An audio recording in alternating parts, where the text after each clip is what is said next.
Praise మన ప్రభువైన యేసుక్రీస్తు నామములో అందరికీ ఈ ఉదయకాల సమయంలో శుభాభివందనములు తెలియజేసుకుంటున్నాం.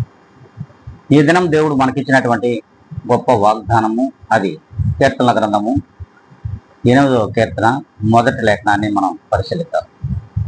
భూమి అంతటా నీ నామము ఎంత ప్రభావము గలది. అవును, ప్రభువైన యేసుక్రీస్తు వారు మరి స్పష్టంగా చాలా గొప్ప దేవుడు అని మనం అందరం కూడా తెలుసుకోగలుగుతున్నాం. ఎందుకంటే మన దేవుడు భూమిని ఆకాశమును సృజించిన దేవుడు. అందుకే భూమి అంతటా కూడా ఆయన నామం ఎంతో ప్రభావము గలదని దావీదు గారు కీర్తించుతున్నారు.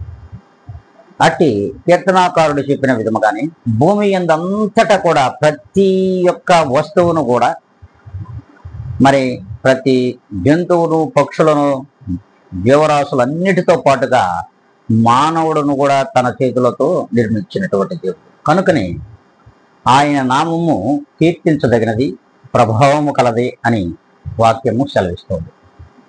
అట్టి ప్రభావము కలిగినటువంటి నామమునకు మనం దాసులుగా ఉన్నామా? ఆ ప్రభావం కలిగినటువంటి దేవుని దోచుకునే వారిగా ఉన్నామో ఒక్కసారి జ్ఞాపకం చేసుకోవాలి.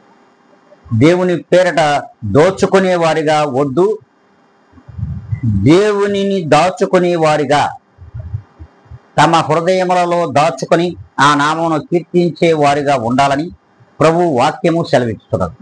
ఆ వాక్యం ప్రకారం ఏ జన్మనైనా సరే మనం జీవిద్దాం.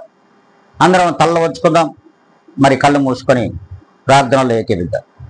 పరిశుద్ధాత్మ దేవుడా, పరిపూర్ణ కృప సత్య సంపూర్ణమైన మా తండ్రి, ఈ ఉదయకాల సమయంలో నీవిచ్చిన ఈ వాగ్దానము ప్రభా మా అందరి హృదయములలో మరి ఫలింప చేయమని, మీ కృపను మీ సహాయమును మెండుగా మా అందరికి దయచేయమని బ్రతిమలాడుకుంటూ, అట్టి మీ నామమునకు మేము దాసోహం అనే వారిగా మీ పాదముల దగ్గర మమ్ములను మేము సమర్పించుకుంటూ క్రీస్తు యేసు నామములో అడిగి వేడుకొని ప్రార్థించుచున్నాను మా ప్రియ గొప్ప పరలోక తండ్రి. ఆమేన్.